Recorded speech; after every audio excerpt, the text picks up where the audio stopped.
All right, we're up here at Roundstone Native Seeds in Upton, Kentucky today. This is in Hart County. And this is about my 4th or 5th time visiting up here. Really great folks, but we're gonna take a tour of the property today and see a lot of this farm that we've never seen before, and a lot of different ecosystems that this place has. But we're gonna come back in the summer as well and see it when it's a lot showier.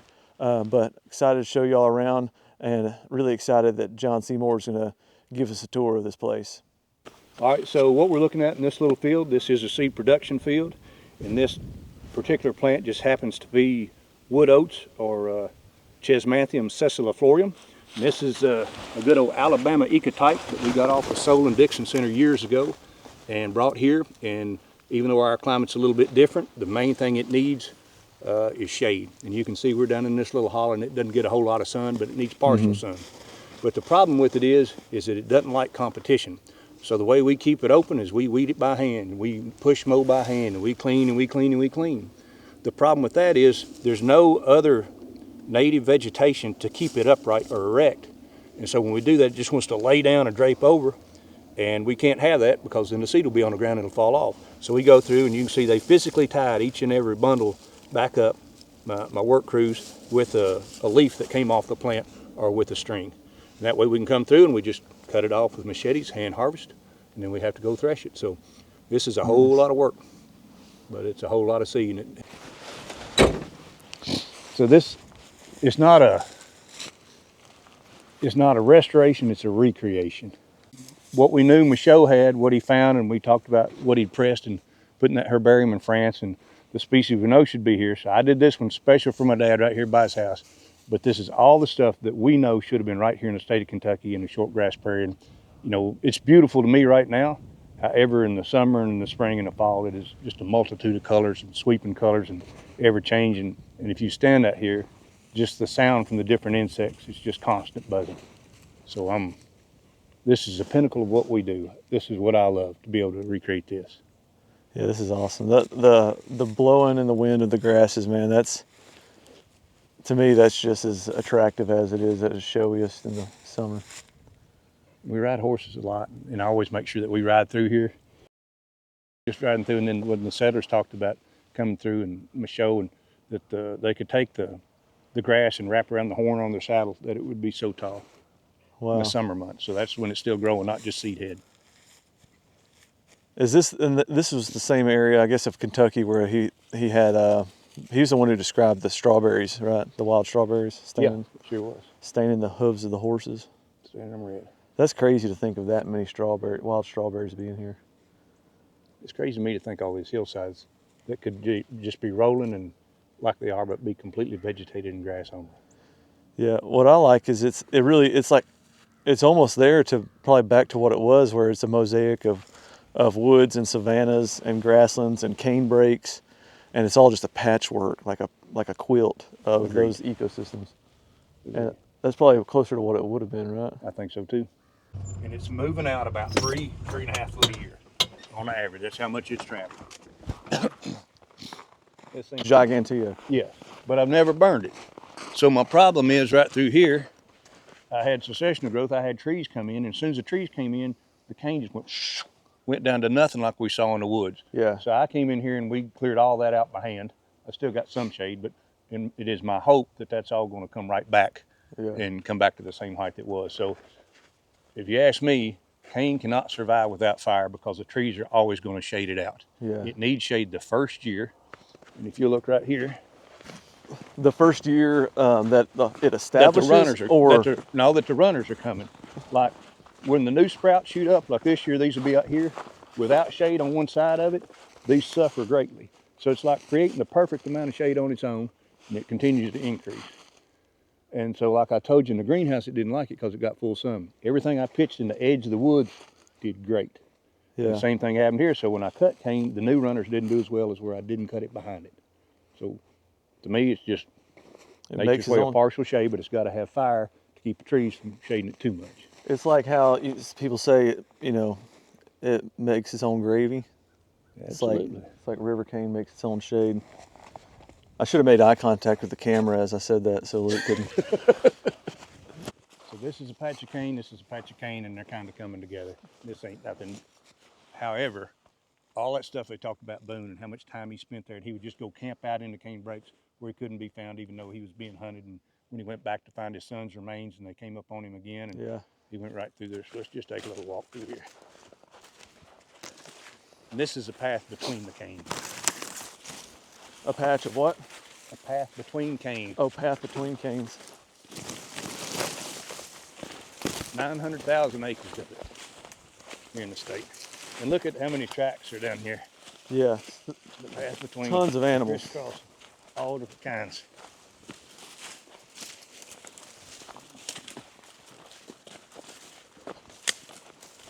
Ooh, Greenbrier. ooh, that ain't cane.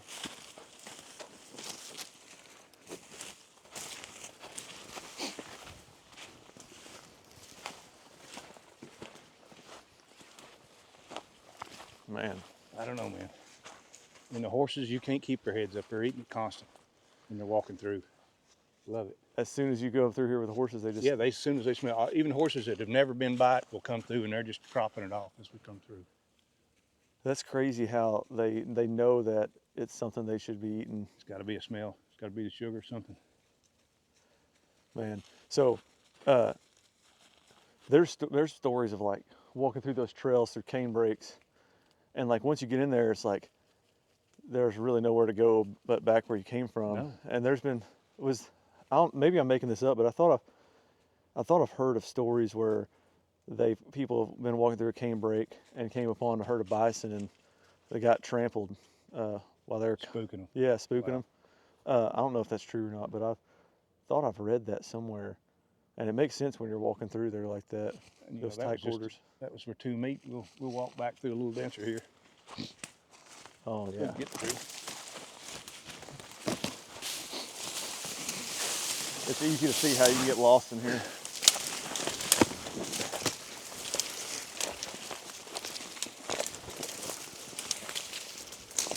And then where we've got Yeah. young trees coming up in it where it's not been burned, it's starting to shade, and look how short everything's got. Year prior, this was bigger. Look at the stems that have already broke off from it. And then it's going back. We're just suppressing it every year. Wow.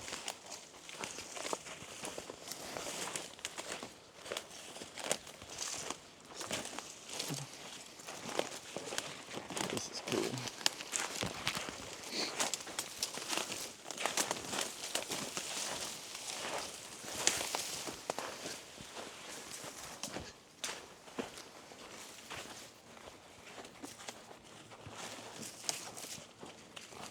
So 900,000 acres of this just in Kentucky, right? Kentucky alone. What do you think that's at now these days? Oh, it's just a fraction of a remnant, just like the grasslands were. You know, we were talking about 1% or less. And then when we know what William Bartram said, that what was in the southeast far exceeded anything Kentucky had. We were at the uttermost region. And so it was millions of acres south of here. Man, so this is just what they saw in Kentucky was just even at 900,000 acres was just a fraction. Paled in comparison to what was truly out there. Yeah, now there's probably a fraction of a percent left of that. Just so fragmented too. With our grasslands, it was estimated 1/100th of 1%. So I'd say that's pretty accurate with cane too. Yeah, no, I guess- Relegated to riparian zones and small areas. and these would probably be considered grasslands as well. Just a different type Absolutely. of grassland. Yeah, it's a true grass. I don't know why we wouldn't consider it a grassland. Yeah. Hey, I'll tell you this: if you have grass allergies when these are flowering, Hey, buddy. wrecked me. Huh. Wrecked me. Like, I'm real allergic to Bermuda, but river cane, shoot, Never thought about that one. it was bad. It was bad. But I probably shouldn't say that because then people won't plant river cane. So forget that I said that. I heard you made it up. Yeah. Actually, a river cane's really great for your allergies.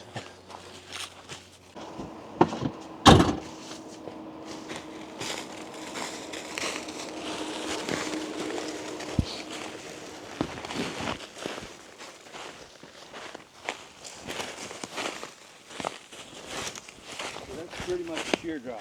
Yeah. And I came here with that old man all them years ago. And you can get sideways down there, and there's a hole in the rock, and it's about this big around. And he said, I want to show you the blowhole. So we went down there, and there's this hole. and I'm looking at it, and it's odd that it's right there. And he said, "Son, will you get my hat?" I said, "Do what?" He said, "Will you get my hat if I drop it?" I said, "Well, yeah." And he took his hat and he dropped it in front of that hole, that straw hat. It went, and it blew it way out there. There was that much air pressure coming out of that hole. Holy And a crap. strong smell of guano. So there's another entrance somewhere that bats are able to get in and out of. And I thought that was one of the coolest things I'd ever seen. I brought my kids out here and we had some Polish sausage, some crackers. I built them a fire. And I took them over there, looked at that hole, and you can see where all the critters and the coons and the possums went in. I said, "Kids, you get my hat if I drop it?" And they're like, "What?" Same thing I said. And they said, "Yeah, I guess." And I dropped my hat, it went, and it sucked it in. I forgot that there's a difference between summer and winter and what the airflow does in the cave. And so it just ate my hat. Oh my gosh. It's just a cool place, man. Man, that's cool.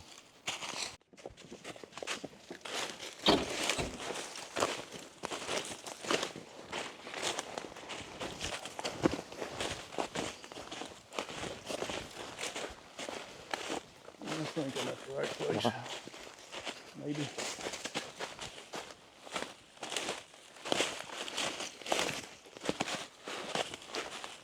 Oh, deer bed right there. Buddy. Dude, are you kidding me? I love it when you find something and you're like, yeah, that's where I would have been as well, you know?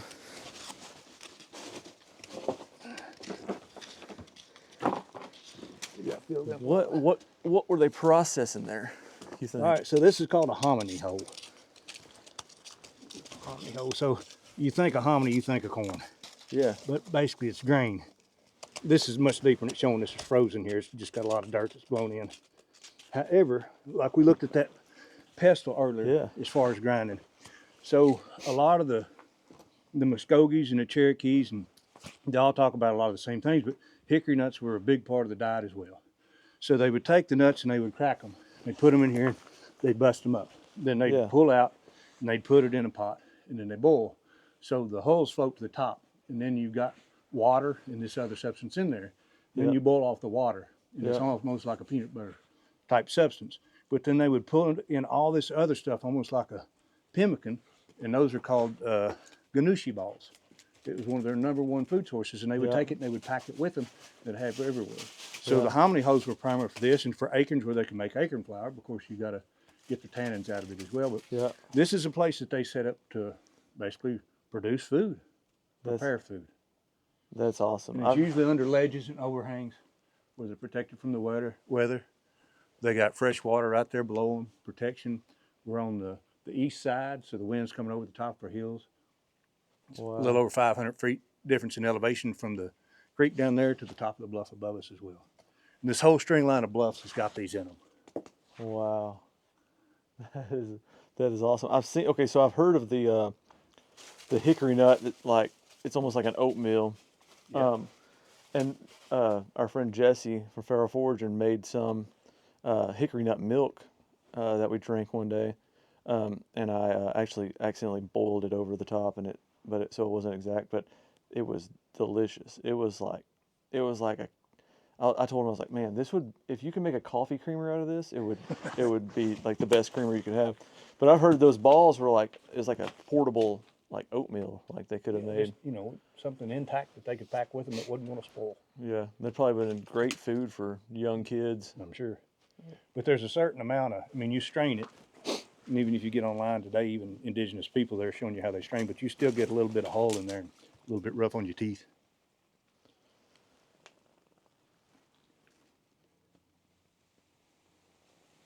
Man, that's cool. Did y'all have fires down here? I used to bring the kids out here hiking, and we'd have fires and cook. Man. So it'd be a good thing to know where other people did it before them. Oh, yeah.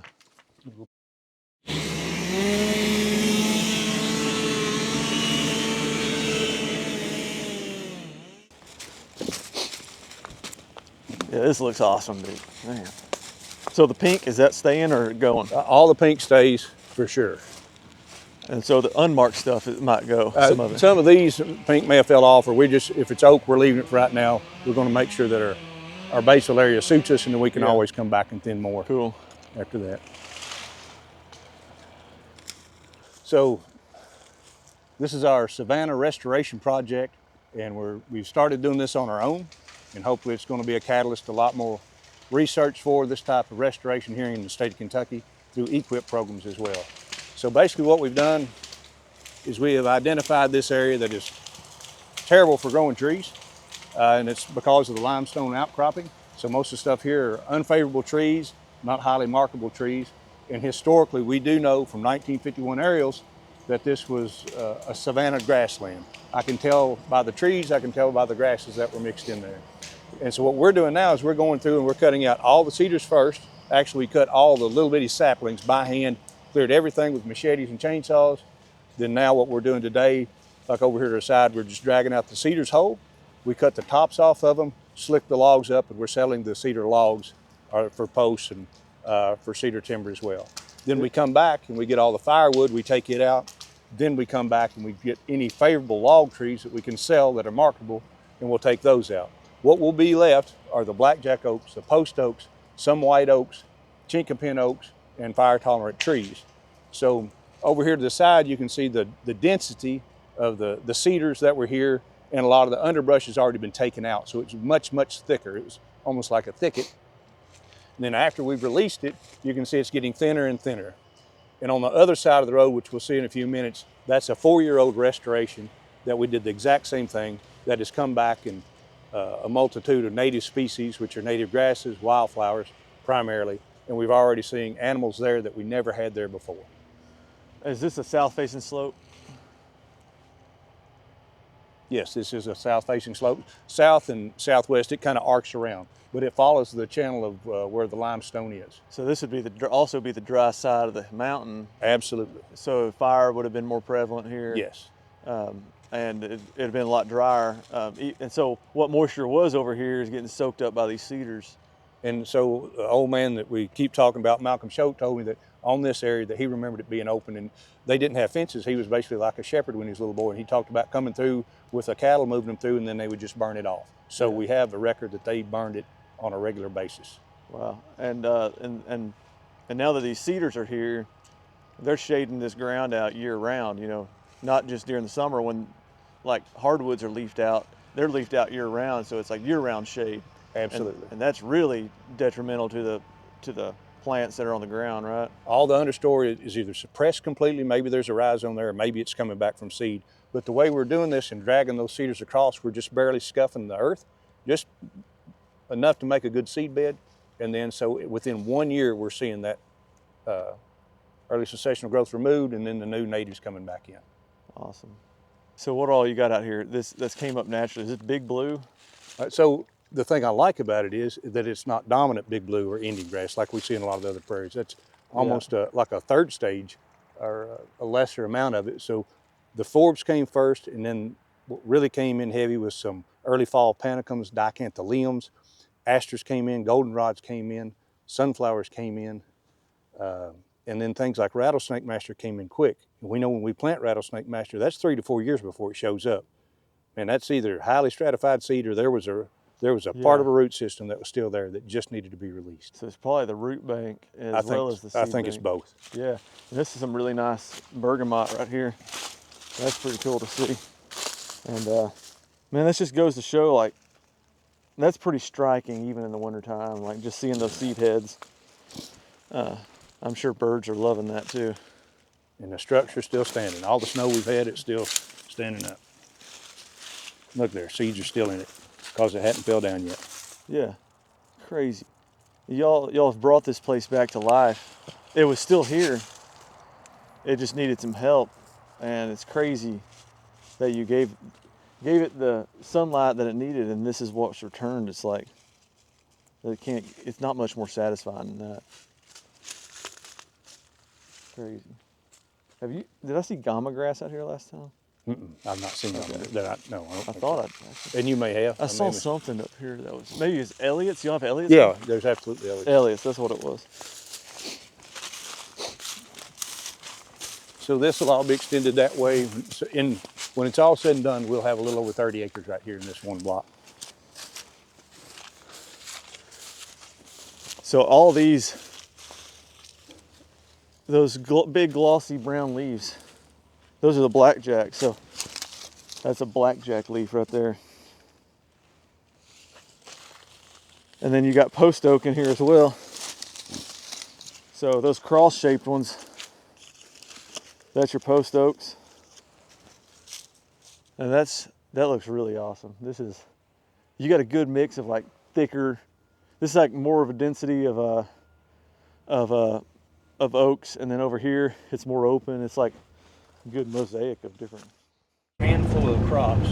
Everybody had these ideas. There was no book, so everybody was trying something different. I can't imagine if we were all trying to do natives, how efficient we can make it. That's that cedar, that ground cedar, right? Oh yeah.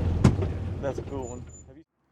All right, that wraps up our tour of Roundstone Native Seeds. We'll be back up here during the summer to hopefully see a lot more wildflowers in bloom, and this place will only get a lot more showier. But man, John and the folks here at Roundstone, such an inspiration for how to manage the landscape and how to really connect to a property and what it used to be.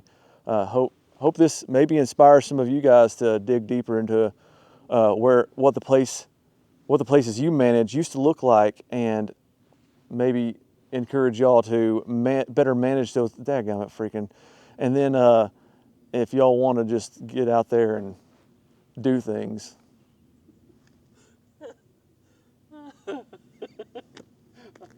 Dadgummit freaking dude. Quitting time, man. I was on a roll there, but then they started pulling up, and You got we'll messed just up. yeah.